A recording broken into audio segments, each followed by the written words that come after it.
ہم خوش نصیب ہیں میرے بھائی، اللہ ہمیں ایک اور رمضان دے رہا ہے۔ اب یہ ہمارے اوپر ڈیپینڈ کرتا ہے کہ ہم اس رمضان کی قدر کرتے ہیں یا ہم غفلت کی بیماری میں پڑے رہتے ہیں۔ جس طریقے سے وہ بدنصیب حرم کے پاس بیٹھ کر کے موبائل میں گیم کھیل رہا تھا، ہم میں سے بھی بہت بڑے بدنصیب ایسے لوگ ہوں گے جو رمضان میں راتوں کو کھا پی کر کے اور دن میں سو کر کے گزارتے ہیں، جن کے رمضان کا کوئی مقصد نہیں ہوتا۔ اور ایسے ہی لوگوں کے بارے میں اللہ کے نبی نے فرمایا تھا کہ بہت سارے ایسے لوگ ہیں جن کے روزے کا مقصد لیس لہ من صیامہ الا الجوع، ان کو سوائے بھوکے پیاسے رہنے کے روزے سے کچھ نہیں ملتا۔ اللہ سے دعا کیجیے اللہ ان بدنصیبوں میں ہم کو شامل نہ کرے میرے بھائی۔ غفلت کی بیماری کیوں ہوتی ہے؟ انسان کا دل غافل کیوں ہوتا ہے؟ تو نوٹ کر لو پہلی وجہ، انسان کا دل غافل تب ہوتا ہے جب انسان اللہ تعالیٰ سے ناواقف ہوتا ہے، جب انسان اللہ تعالیٰ کو جانے گا، اس کی صفات کو جانے گا، اس کے بارے میں جانے گا، اس کا دل کبھی غافل نہیں ہوگا۔ جس کے دل میں یہ احساس ہوگا کہ میرا اللہ تو جبار ہے، پکڑنے والا ہے، ان بطش ربک لشدید، میرے رب کی پکڑ بڑی تیز ہے۔ جس انسان کے دل میں یہ احساس ہوگا یہ دنیا میں کوئی دیکھ رہا ہو یا نہیں دیکھ رہا ہو، اللہ تعالیٰ تو سب کچھ دیکھ رہا ہے، اس کا کیمرہ تو 24/7 آن ہے، اس کا کیمرہ تو کبھی آف ہونے والا نہیں ہے۔ جب انسان اللہ کو پہچانے گا، جب اللہ کو جانے گا، اس کے دل سے غفلت کی بیماری دور ہو جائے گی میرے بھائیوں۔ اسی لیے جب حضرت لقمان اپنے بیٹے کو نصیحت کرتے ہیں تو پہلے کیا کہتے ہیں؟ پہلے اللہ کے بارے میں اپنے بیٹے کو بتاتے ہیں، یا بنی انہا ان تک مثقال حبۃ من خردل فتکن فی صخرۃ او فی السماوات او فی الارض یاتی بها اللہ۔ حضرت لقمان اپنے بچے سے کہتے ہیں، اے میرے بچے، ایک رائی کے دانے کے برابر بھی اگر کوئی چیز ہوگی، آسمانوں کے اندر کہیں ہوگی، زمین کے اندر کہیں ہوگی، اور کسی چٹان کے نیچے چھپی ہوئی ہوگی، یاتی بها اللہ، اللہ کا پاور تو ایسا ہے، اللہ کی قدرت تو ایسی ہے، اللہ اس رائی کے دانے کے برابر چیز کو سامنے لے آئے گا۔ یہاں بیچارہ سمجھتا ہے کہ واٹس ایپ کی چیٹنگ ڈیلیٹ کر دی تو ختم ہو گیا، براؤزر کی ہسٹری ڈیلیٹ کر دی تو ختم ہو گیا۔ اس کو یہ لگتا ہے کہ میں نے موبائل پر جو کال ہسٹری میں جس سے بات کی، میں نے کال ہسٹری سے ڈیلیٹ کر دیا تو کسی کو پتہ نہیں چلے گا۔ اللہ سے بھی چھپا لو گے تم؟ تمہاری انگلیوں نے کیا ٹچ کیا ہے، تمہارے کانوں نے کیا سنا ہے، اور تمہاری آنکھوں نے کیا دیکھا ہے، اللہ کو سب معلوم ہے میرے بھائیو۔ اللہ کے پاس سب ریکارڈ ہے، اور قیامت کے دن یہ ریکارڈنگ اوپن ہوگی۔ حتی اذا ما جاؤوها شہد علیہم سمعهم وابصارهم وجلودهم بما كانوا يعملون۔ میرے بندو، قیامت کے دن تمہاری چمڑی تمہارے خلاف گواہی دے گی، تمہاری آنکھیں تمہارے خلاف گواہی دیں گی، تمہارے کان تمہارے خلاف گواہی دیں گے۔ وَقَالُوا لِجُلُودِهِمْ لِمَ شَهِدْتُمْ عَلَيْنَا قَالُوا أَنطَقَنَا اللَّهُ الَّذِي أَنطَقَ كُلَّ شَيْءٍ۔ انسان کہے گا، اے اللہ، میری چمڑی کو بولنا کیسے آ گیا، میری چمڑی کیسے بول رہی ہے؟ انسان کی چمڑی کہے کہ آج اللہ نے ہم کو بولنا سکھایا، اور ہم سے تو نے کیا کیا ٹچ کروایا اور کیا کیا ٹچ کیا، آج ہم تیرے پول کھولیں گے۔ یہ ہے اللہ کا پاور میرے پاس۔ جلسہ ہو رہا ہے، سڑک پر آپ چل رہے ہیں، ظاہر یہ کر رہے ہیں کہ صاحب ہم جلسے میں جا رہے ہیں، پروگرام میں جا رہے ہیں، مگر آپ کی نظریں کہاں کہاں کا طواف کر رہی ہیں، آپ کی نگاہیں کہاں کہاں جا رہی ہے، کس کس مناظر کو آپ دیکھ رہے ہیں، اللہ کو سب معلوم ہے۔ یعلم خائنۃ الاعین وما تخفی الصدور۔ اللہ تو وہ ہے جو تمہاری آنکھوں کی چوری کو بھی جانتا ہے، جو تمہارے دلوں میں چھپے ہوئے راز کو بھی جانتا ہے۔ اللہ کو جتنا جانیں گے میرے بھائی، غفلت کی بیماری اتنی دور ہوتی چلی جائے گی۔ اگر غفلت کی بیماری سے اپنے آپ کو پاک کرنا ہے، اللہ کے بارے میں جانو۔ اور اللہ کے بارے میں ہم کیسے جانیں گے؟ جب ہم قرآن کا مطالعہ کریں گے، جب ہم نبی کی حدیثوں کا مطالعہ کریں گے، اور جتنا ہم اللہ کو جانیں گے اتنا اللہ کا ڈر ہمارے دل میں پیدا ہوگا، اتنا اللہ سے پیار ہمارے دلوں میں بڑھ جائے گا۔ اور اسی لیے اللہ قرآن میں کہتا ہے، انما یخشی اللہ من عبادہ العلماء۔ اللہ سے اس کے بندوں میں وہی بندے اللہ سے ڈرتے ہیں جو علماء ہوتے ہیں، جو اللہ کو جانتے ہیں، جو اللہ کا علم رکھتے ہیں۔ جتنا آپ اللہ کے بارے میں جانیں گے اتنا آپ کے دل میں اللہ کا ڈر پیدا ہو جائے گا۔ دوسری چیز، غفلت کی بیماری کی دوسری وجہ، جب انسان دنیا میں غرق ہو جاتا ہے، ڈوب جاتا ہے، دنیا کمانے کے چکر میں اس قدر پڑ جاتا ہے کہ آخرت کو بھول جاتا ہے، اللہ کو بھول جاتا ہے، تب انسان کا دل غافل ہو جاتا ہے میرے بھائی۔ اسی لیے اللہ قرآن میں بار بار ہمیں منع کرتا ہے، میرے بندو تم کاروبار بھی کرو، تم بزنس بھی کرو، بال بچوں کی پرورش بھی کرو، شادی بھی کرو، بیویوں کا حق بھی ادا کرو، بچوں کا بھی حق ادا کرو، لیکن اے میرے بندو مال کے چکر میں، اولاد کے چکر میں کہیں اللہ کو بھول نہ جانا۔ مال تو مرنے کے ساتھ ہی تمہارا ساتھ چھوڑ دے گا، اولاد قبر میں دفنا کے مٹی دے کے چلی جائے گی، قبر میں نہ مال کام آئے گا نہ اولاد کام آئے گی۔ المال والبنون زینۃ الحیات الدنیا والباقیات الصالحات خیر عند ربک ثوابا وخیر املا۔ میرے بندو یہ مال اور اولاد تمہاری دنیا کی زندگی کو خوبصورت تو بناتے ہیں مگر آخرت میں کوئی کام آنے والے نہیں ہیں۔ بیٹا بڑا محبت کرتا ہے، بڑی محبت کرتا ہے اپنے باپ سے، قیامت کے دن بیٹا کام آئے گا آپ کے؟ نہیں۔ یوم یفر المرء من اخیہ وامہ وابیہ وصاحبتہ وبنیہ لکل امرئ منہم یومئذ شان یغنیہ۔ قیامت کے دن انسان اپنے بھائی کو دیکھ کر کے بھاگے گا، اپنے بچوں کو دیکھ کر کے بھاگے گا، اپنی بیوی کو دیکھ کر کے بھاگے گا، اپنی اولاد کو دیکھ کر کے بھاگے گا۔ وہاں تو نفسی نفسی کا عالم ہوگا، وہاں تو سب کو اپنی فکر ہوگی۔ مال اور اولاد کے چکر میں، کاروبار کے چکر میں، دنیا کے چکر میں انسان اللہ کو بھول کے بیٹھا ہے، غافل ہو گیا ہے میرے بھائی۔ اسی لیے اللہ قرآن میں کہتا ہے یا ایھا الذین آمنوا لا تلہکم اموالکم ولا اولادکم عن ذکر اللہ۔ اے ایمان والو، کہیں تمہارا مال تم کو اللہ کے ذکر سے غافل نہ کر دے، کہیں تمہاری اولاد تم کو اللہ کے ذکر سے غافل نہ کر دے، کہیں مال کے چکر میں تم اللہ کو بھول نہ جانا، کہیں اولاد کے چکر میں تم اللہ کو بھول نہ جانا۔ کاروبار کرتے ہیں آپ، بزنس کرتے ہیں، دکان پر بیٹھے ہوئے ہیں، اذان کی آواز آتی ہے، حی علی الصلاۃ کی آواز، مؤذن دے رہا ہے، بلا رہا ہے نماز کی طرف، بلا رہا ہے کامیابی کی طرف، مگر آپ کے لیے کسٹمر زیادہ امپورٹنٹ ہے، دکان زیادہ اہم ہے، آپ دکان بند کر کے نماز پڑھنے کے لیے تیار نہیں۔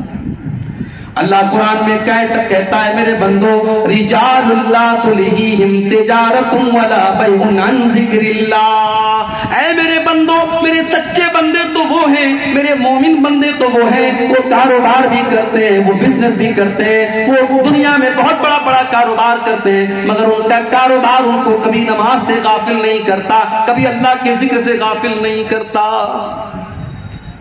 یاد رکھو میرے بھائیو، آپ اپنی نماز سے یہ مت کہیے کہ کاروبار زیادہ امپورٹنٹ ہے، آپ اپنے کاروبار سے کہہ دیجئے نماز زیادہ اہم ہے، اللہ کا ذکر زیادہ اہم ہے، اپنے کاروبار کو بند کر کے آپ نماز پڑھنے آئیے۔ اور اگر آپ کو ایسا لگتا ہے، اگر آپ نے 10 منٹ 15 منٹ نماز کے لیے ٹائم نکالا، آدھا گھنٹہ آپ نے نماز کے لیے ٹائم نکالا، آپ کا کسٹمر آنا بند ہو جائے گا، آپ کی دکان پہ تالا لگ جائے گا، آپ کا کاروبار میں گھاٹا ہو جائے گا۔ اللہ قرآن میں فرماتا ہے ان الذین یتلون کتاب اللہ واقاموا الصلاۃ وآتوا الزکاۃ وانفقوا مما رزقناہم سرا وعلانیۃ یرجون تجارۃ لن تبور۔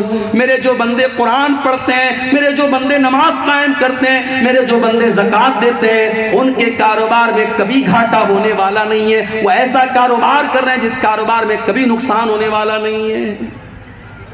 مال اور اولاد کے چکر میں اللہ کو بھول گئے۔ غفلت کی بیماری کی یہ دوسری بڑی وجہ ہے میرے بھائیوں، جب انسان دنیا میں غرق ہو جاتا ہے، ڈوب جاتا ہے، تو وہ اس کا دل غفلت کی بیماری میں مبتلا ہو جاتا ہے۔ اللہ کے پیارے نبی خطبہ دے رہے ہیں، آپ کے پیارے نواسے حضرت حسن و حسین رضی اللہ تعالیٰ عنہما لال رنگ کا کپڑا پہنے ہوئے مسجد میں آتے ہیں، 5-6 سال کے معصوم بچے ہیں۔ نبی نے اپنے نواسوں کو مسجد میں دیکھا کہ وہ بیچارے گرتے پڑتے اپنے نانا کی طرف آ رہے ہیں۔ نانا جان اپنے منبر سے اترتے ہیں، اپنے خطبے کو روکتے ہیں اور اپنے نواسوں کو اپنی گود میں لیتے ہیں، اپنے نواسوں کو لاڈو پیار کرتے ہیں، اور اس کے بعد آپ صحابہ کرام سے کہتے ہیں کہ اے میرے صحابہ، اللہ تعالیٰ نے کتنی سچی بات فرمائی، انما اموالکم و اولادکم فتنہ، تمہارا مال تمہارے لیے بہت بڑا فتنہ ہے، تمہاری اولاد تمہارے لیے بہت بڑا فتنہ ہے۔ آپ نے فرمایا ہے میرے صحابہ، میں نے اپنے بچوں کو دیکھا، مجھ سے صبر نہ ہوا، مجھ سے برداشت نہ ہوا، جب تک میں ممبر سے اتر کر کے میں نے ان بچوں سے پیار نہ کیا مجھے چین نہیں ملا۔ میرے بھائیوں، اللہ کے رسول نے ممبر سے اتر کر چند منٹ کے لیے اور چند سیکنڈ کے لیے اپنے خطبے کو روکا ہے اور اپنے لاڈلوں سے پیار کیا ہے، اپنے نواسوں سے پیار کیا ہے، تو نبی نے اس کو بھی فتنہ قرار دیا ہے۔ ذرا غور کرو، آج بیوی بچوں کے لیے اور کاروبار کے لیے اور مال کے لیے ہم اللہ ہی کو بھول کے بیٹھے ہیں۔ کتنے بد نصیب ایسے ہیں 24 گھنٹے میں ایک بار بھی ان کی پیشانی اللہ کی بارگاہ میں نہیں جھکتی ہے، ایک بار بھی اللہ کا نام ان کی زبان سے نہیں آتا ہے۔ کتنے بڑے ناشکرے اور کتنے بڑے ناقدرے ہیں، اور اللہ تبارک و تعالیٰ کی نعمتوں کی کتنی بڑی ناشکری کرتے ہیں۔ میرے پیارے ساتھیوں، دنیا کی لذتوں میں جب انسان غرق ہو جاتا ہے تب اس کا دل غافل ہو جاتا ہے اور دل میں غفلت کی بیماری پیدا ہوتی ہے۔ غفلت کی بیماری کی تیسری وجہ، جب انسان اپنی موت کو بھول جاتا ہے اور انسان یہ سمجھنے لگتا ہے کہ ہمیشہ کو دنیا میں رہنا ہے، مرنا نہیں ہے۔ موت کو بھول جانے کی وجہ سے بھی انسان غافل ہو جاتا ہے۔ اسی لیے اللہ تعالیٰ قرآن میں بار بار ہمیں موت کی یاد دلاتا ہے، فرماتا ہے کل نفس ذائقۃ الموت، میرے بندو ایک نہ ایک دن تم سب کو مرنا ہے۔ اینما تکونوا یدرککم الموت ولو کنتم فی بروج مشیدہ، میرے بندو تم جہاں بھی جاؤ گے موت تمہارا پیچھا نہیں چھوڑے گی، موت سے تم نہیں بچ سکتے۔ اور موت ایک ایسی چیز ہے میرے بھائیوں جو انسان کی اوقات اسے بتاتی ہے۔ بڑے سے بڑا کروڑ پتی ارب پتی بھی ایک ایسا ٹائم آتا ہے، موت نوٹ کی گڈی سے آپ زندگی نہیں خرید سکتے، آپ نوٹ کی گڈی سے آپ اپنی سانسوں کو نہیں خرید سکتے۔ جس وقت موت لکھی ہے دنیا کے بڑے سے بڑے ڈاکٹر بھی سر جھکا کے کہیں گے کہ نہیں صاحب اب ان کو ہم بچا نہیں سکتے، ان کی زندگی ہمارے ہاتھ میں نہیں ہے، ان کی موت کا ٹائم آ گیا ہے۔ موت انسان کو اس کی اوقات یاد دلاتی ہے۔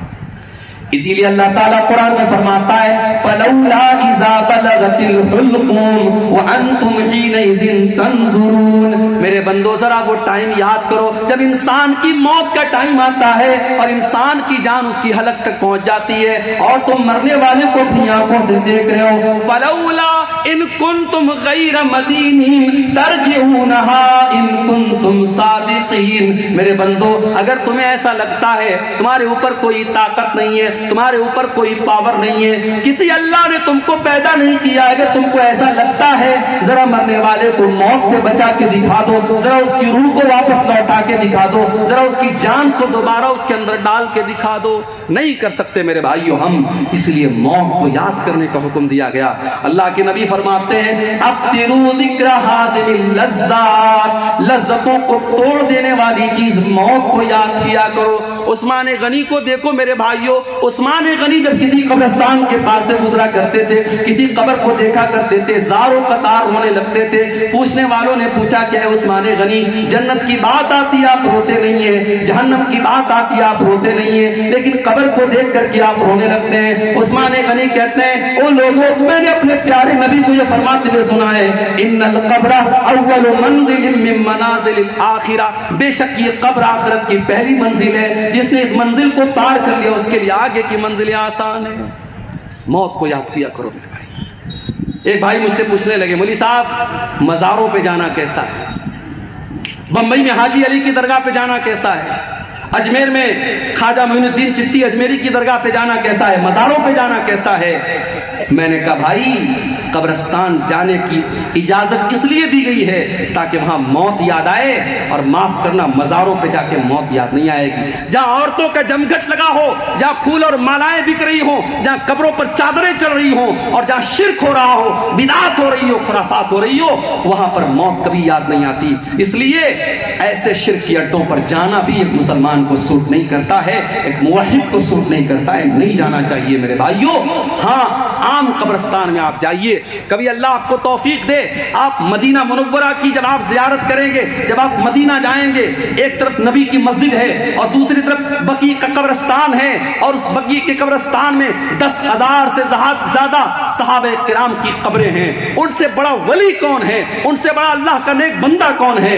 نبیوں کے بعد اس دنیا میں سب سے مقدس اگر کوئی جماعت تھی تو صحابہ کرام کی جماعت تھی، سارے صحابہ کی قبریں ہیں۔ لیکن میرے بھائیوں کوئی پکی قبر نہیں ہے، کوئی مزار نہیں ہے، کوئی گنبد نہیں ہے، کوئی چادر نہیں چڑھائی جا رہی ہے، کوئی مالا نہیں چڑھایا جا رہا ہے، وہاں آپ کو موت یاد آئے گی اور آپ کو یہ احساس ہوگا کہ اے اللہ جب تیرے نبی کے 10,000 صحابہ اسی قبر کے اندر دفن ہیں، اے اللہ ہمیں بھی ایک دن اسی قبر میں جانا ہے اور اسی مٹی کے نیچے جانا ہے، ہمیں بھی اے اللہ اپنے عمل کا حساب دینا ہے، وہاں آپ کو موت یاد آئے گی۔ میرے پیارے ساتھیوں، اللہ کے نبی ایک انصاری صحابی کے جنازے میں گئے، صحابی کا جنازہ قبر میں اتارا جا رہا ہے، اللہ کے پیارے نبی وہیں قبر کے پاس بیٹھے ہوئے ہیں اور آپ کے صحابہ کرام بھی بیٹھے ہوئے ہیں، اور آپ جب موت کو یاد کرتے ہیں اور قبر کے مناظر کو یاد کرتے ہیں، ابن ماجہ کے الفاظ ہیں، اللہ کے نبی رونے لگتے ہیں، اللہ کے رسول رونے لگتے ہیں، اور آپ جب رونے لگتے ہیں اس قدر روتے ہیں حتی بل السرا، آپ کی داڑھی آنسو سے تر ہو جاتی ہے، اور آپ روتے روتے صحابہ کرام سے کہتے ہیں لمثل ھذا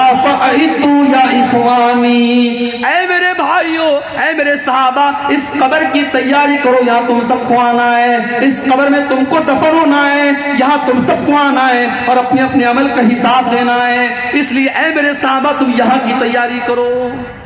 اس لیے میرے بھائیوں، موت کو اور قبر کو یاد کیا کرو، مگر افسوس کی بات ہے ابھی بنارس میں کچھ دنوں پہلے کا واقعہ شاید آپ نے میڈیا میں پڑھا ہوگا کہ قبرستان سے 8-10 سال کی لڑکی کی لاش کو نکال کر کے ایک ظالم نے اس کی لاش کے ساتھ گندا کام کرنے کی کوشش کی۔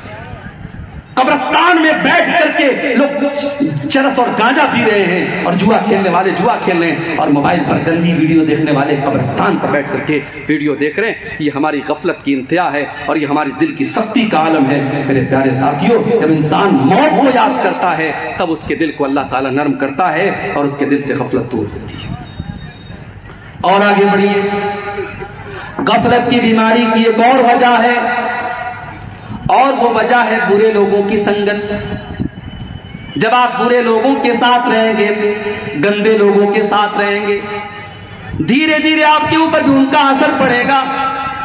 آپ بے نمازیوں کے ساتھ اٹھیں گے بیٹھیں گے، آپ کو بھی نماز کے معاملے میں آپ ڈھیلے ہو جائیں گے۔ سگریٹ پینے والوں کے ساتھ آپ اٹھیں گے بیٹھیں گے، آپ کو سگریٹ سے جو نفرت ہونی چاہیے وہ نفرت نہیں ہوگی۔ آپ شرابیوں کے ساتھ بیٹھیں گے، شراب سے جو نفرت ہونی چاہیے وہ نہیں ہوگی۔ اسی لیے اللہ قرآن میں کہتا ہے یوم یعض الظالم علی یدیہ یقول یا لیتنی اتخذت مع الرسول سبیلا، قیامت کے دن ظالم انسان اپنے ہاتھ کو کاٹے گا اور کہے گا اے کاش میں نے رسول کا راستہ اختیار کیا ہوتا، یا ویلتا لیتنی لم اتخذ فلانا خلیلا، اے کاش میں نے فلاں کو اپنا ساتھی نہ بنایا ہوتا، اے کاش میں نے فلاں کو اپنا ساتھی نہ بنایا ہوتا، لقد اضلنی عن الذکر بعد اذ جاءنی، اس نے اللہ کے ذکر سے مجھ کو غافل کر دیا۔ میرے پیارے بھائیوں، برے لوگوں کی سنگت آپ کو برا بناتی ہے، اسی لیے اللہ کے نبی فرماتے ہیں المرء علی دین خلیلہ، انسان اپنے دوستوں کے دین پر ہوتا ہے، جو اس کے دوستوں کا دین ہوتا ہے، جو اس کے دوستوں کا طور طریقہ ہوتا ہے وہی انسان کا طریقہ ہوتا ہے۔ فلینظر احدکم من یخالل، اس لیے دوستی بہت سوچ سمجھ کے کیا کرو۔ مسلمان لڑکیاں آج فیس بک پر ایسی لڑکیوں سے فرینڈشپ کرتی ہیں جو کافر ہیں، مشرک ہیں، بے دین ہیں، اور وہ کہتی ہے صاحب ہم تو لڑکی ہے، لڑکی لڑکی سے دوستی کر ہی سکتی ہے۔ معاف کرنا، یہ اصول صحیح نہیں ہے۔ آپ کی لڑکی کسی گرلز کالج میں پڑھ رہی ہے جہاں صرف لڑکیوں کی تعلیم ہو رہی ہے، اور وہاں پہ آپ کی بیٹی ایسی لڑکی کو سہیلی بنا رہی ہے جس کا اسلام سے کوئی تعلق نہیں ہے، جس کے مذہب میں اور جس کے گھر میں کوئی پابندی نہیں ہے، اور جو 4 لڑکوں سے جس کا چکر چل رہا ہے، اس لڑکی کے ساتھ جب آپ کی برقع پہننے والی اور نقاب پہننے والی بیٹی جب اس لڑکی کے ساتھ اٹھے گی، بیٹھے گی اور اس کی سہیلی بنے گی، تو معاف کرنا میرے بھائیوں اور میری بہنوں، اس کا اثر کہیں نہ کہیں آپ کے اوپر پڑے گا۔ بری صحبت سے بھی انسان غفلت کی بیماری میں پڑتا ہے۔ اس لیے اپنے لڑکوں اور لڑکیوں کی دوستی پر بھی نظر رکھو کہ وہ کس سے دوستی کر رہے ہیں۔ اگر برے دوستوں کے ساتھ آپ کا لڑکا یا لڑکی بیٹھ رہا ہے تو اس سے بھی آپ کے گھر میں بہت بڑا بگاڑ آنے کا اندیشہ ہے، اور یہ غفلت کی ایک بہت بڑی وجہ ہے میرے بھائی۔ اور آگے بڑھیے، غفلت کی ایک اور وجہ ہے قرآن کریم کو چھوڑ دینا۔ اللہ کی آخری کتاب قرآن کریم، جس کے اندر اللہ تعالیٰ نے یہ تاثیر رکھی ہے کہ قرآن ہمارے دلوں کو نرم کرتا ہے، قرآن کی آیتیں جب بار بار ہم پڑھتے ہیں، سنتے ہیں، اچھے قاری کی آواز میں قرآن کو سنتے ہیں، ہمارا دل نرم ہو جاتا ہے۔ اسی لیے اللہ کے پیارے نبی قرآن کو پڑھا بھی کرتے تھے اور سنا بھی کرتے تھے۔ بخاری کے الفاظ ہیں، اللہ کے پیارے نبی عبداللہ بن مسعود سے کہتے ہیں، اے عبداللہ مجھے قرآن پڑھ کے سناؤ۔ عبداللہ بن مسعود کہتے ہیں، اللہ کے نبی میں آپ کو قرآن کیسے پڑھ کے سناؤں، قرآن تو آپ ہی کے اوپر نازل ہوا ہے۔ آپ کہتے ہیں، عبداللہ آج میں دوسرے کے منہ سے قرآن سننا چاہتا ہوں، ذرا مجھ کو قرآن پڑھ کے سناؤ۔ عبداللہ بن مسعود قرآن پڑھنے لگتے ہیں اور سورہ نساء کی تلاوت کرتے ہیں، اور سورہ نساء کو پڑھتے ہوئے جب عبداللہ بن مسعود قرآن کی آیت پر پہنچتے ہیں، فَكَيْفَ إِذَا جِئْنَا مِنْ كُلِّ أُمَّةٍ بِشَهِيدٍ وَجِئْنَا بِكَ عَلَىٰ هَٰؤُلَاءِ شَهِيدًا۔ اے نبی اس وقت آپ کا کیا حال ہوگا جب ہر امت میں سے ہم ایک گواہ لائیں گے، اور اے نبی ہم آپ کی امت کے اوپر آپ کو گواہ بنائیں گے۔ جب اللہ کے نبی نے قرآن کی آیت کو سنا، بخاری کے الفاظ ہیں، ذرفتینا، اللہ کے نبی رونے لگے، اور آپ نے کہا عبداللہ بس کرو بس کرو۔ عبداللہ کہتے میں نے نظریں اٹھا کے دیکھا، فَإِذَا عَيْنَاهُ تَذْرِفَانِ، اللہ کے نبی کی آنکھوں سے آنسو بہ رہے تھے۔ میرے پیارے بھائیو، قرآن اللہ کی وہ کتاب ہے، لو انزلنا هذا القرآن على جبل لرأيته خاشعا متصدعا من خشية الله۔ اگر اس قرآن کو ہم نے کسی پہاڑ کے اوپر بھی اتارا ہوتا تو پہاڑ بھی اللہ کے خوف سے چور چور ہو جاتا، پہاڑ بھی اللہ کے خوف سے ریزہ ریزہ ہو جاتا۔ انسان کا دل تو گوشت پوست سے بنا ہے، انسان کا دل تو معمولی ہے، انسان کے دل کی کیا اوقات ہے میرے بھائیوں۔ قرآن کی تو یہ تاثیر ہے، قرآن کسی پہاڑ کو بھی اترا ہوتا تو قرآن کے اثر سے پہاڑ بھی چکنا چور ہو جاتا۔ قرآن سے اپنا تعلق مضبوط کرو میرے بھائی۔ اور آگے رمضان کا مہینہ آ رہا ہے، اور رمضان کا مہینہ قرآن کے نزول کا مہینہ ہے، اسی مہینے میں قرآن اترا ہے، اور روزے اور قرآن کے ساتھ بڑا گہرا تعلق ہے۔ اللہ کے نبی فرماتے، بخاری اور مسلم کی روایت ہے کہ قیامت کے دن اللہ کے پاس روزہ بھی چل کے آئے گا اور قرآن بھی چل کے آئے گا، اور روزہ کہے گا، اے اللہ منعتہ الطعام والشراب فی النہار، اے اللہ دن کے 14-15 گھنٹے تیرا یہ بندہ بھوکا رہتا تھا، پیاسا رہتا تھا۔ روزہ کہے گا، اے اللہ میری تیرے ڈر سے اور میری وجہ سے یہ کھانا اور پانی نہیں کھاتا تھا، پیتا تھا، اے اللہ تو اس کو معاف کر دے، اس کی مغفرت کر دے۔ اور قرآن کہے گا، منعتہ النوم باللیل، اے اللہ دنیا رات میں سوئی رہتی تھی، دنیا رات میں عیش کرتی تھی، اے اللہ تیرا یہ بندہ راتوں کو اٹھ کر کے قرآن پڑھا کرتا تھا، تہجد میں قرآن پڑھتا تھا، تلاوت کرتا تھا قرآن کی۔ قرآن ہمارے لیے سفارش کرے گا۔ میرے بھائیوں، اس قرآن سے اپنا تعلق مضبوط کر لو۔ اگر چاہتے ہو کہ دل سے غفلت کی چادر ختم ہو جائے، دل سے غفلت کی لیئر ہٹ جائے اور دل پہ گناہوں کے جو دھبے ہیں وہ مٹ جائیں، تو قرآن سے اپنا تعلق مضبوط کر لو۔ اسی لیے آپ دیکھیے کہ قرآن میں اللہ کہتا ہے، فَلَا يَتَدَبَّرُونَ الْقُرْآنَ مَا لَا قُلُوبٍ أَقْفَالُهَا، جو لوگ قرآن کے اوپر غور نہیں کرتے ان کے دلوں کے اوپر تالے لگ جاتے ہیں۔ موبائل میں آپ دیکھیے، جب موبائل میں لاک لگ جاتا ہے تو جب تک آپ پاسورڈ نہیں ڈالیں گے لاک نہیں کھلے گا، پیٹرن لاک نہیں ڈالیں گے موبائل کا لاک نہیں کھلے گا۔ دل بھی لاک ہو چکا ہے ہمارا، اور دل کے لاک کو کھولنے کا اگر کوئی طریقہ ہے تو قرآن کریم ہے میرے پیارے ساتھیوں۔ اس لیے قرآن سے اپنا تعلق مضبوط کرو، اور قرآن کو صرف جو حافظ ہیں ان کو نہیں پڑھنا ہے، قرآن کو ہر ایک کو پڑھنا ہے۔ اگر آپ قرآن اٹک کے پڑھتے ہیں، قرآن جو ہے مہارت کے ساتھ نہیں پڑھ پاتے ہیں، قرآن پڑھتے وقت اگر آپ کی زبان اٹکتی ہے، اٹک کر کے پڑھنے والے کو ڈبل ثواب ملے گا۔ قرآن آپ سمجھ کر کے نہیں پڑھ پا رہے ہیں، صرف قرآن کا عربی میٹر پڑھ رہے ہیں، قرآن کا عربی ٹیکسٹ پڑھ رہے ہیں، اس پر بھی آپ کو ثواب ملے گا۔ سمجھ کے پڑھے بہت اچھی بات ہے، بغیر سمجھے بھی اگر آپ قرآن کو پڑھ رہے ہیں تو اللہ کے نبی فرماتے ہیں کہ ہر پر 10 نیکی ملے گی۔ میرے بھائیوں، آج قرآن سے ہم دور ہیں، اور حالات یہ ہیں کہ ہمارا نوجوان 1 گھنٹے کے لیے موبائل کے بغیر نہیں رہ سکتا ہے۔ 1 گھنٹہ اگر موبائل کی بیٹری ختم ہو جائے بے چین ہو جاتا ہے، نہ جانے کس کی کال آئی ہوگی، نہ جانے کس کا میسج آیا ہوگا، نہ جانے کون مجھ کو یاد کر رہا ہوگا۔ ذرا سوچو میرے بھائیوں، اگر آپ کا کوئی دوست، بڑا خاص دوست آپ کو میسج کرتا ہے اور آپ واٹس ایپ کھول رہے ہیں، سارے لوگوں کے میسج دیکھ رہے ہیں، اور اس دوست کا میسج آپ اوپن نہیں کر رہے ہیں، کھول نہیں رہے ہیں، آپ کا دوست آپ سے ملے گا، کہے گا یار تو دوست ہے کہ دشمن ہے؟ جب تو میرا میسج نہیں دیکھ رہا ہے، تجھے میری کوئی فکر نہیں ہے، وہ دوست آپ سے دوستی ختم کر دے گا، تعلق ختم کر کر دے گا۔ میرے بھائیوں، قرآن بھی اللہ کا آخری میسج ہے، اللہ کا آخری پیغام ہے، ھذا بلاغ للناس، اور اللہ کا یہ میسج ہم سب کے لیے ہے۔ اور ہم کتنے بڑے بد نصیب ہیں، آج قرآن سے ہم دور ہیں۔ کتنے لوگ تو ایسے ہیں رمضان میں قرآن اٹھاتے ہیں تو پھر سال کے 11 مہینے قرآن کو چھونے کی وہ کوشش بھی نہیں کرتے۔ میرے بھائیوں، قرآن کریم کی تلاوت کو اپنی زندگی کا معمول بناؤ۔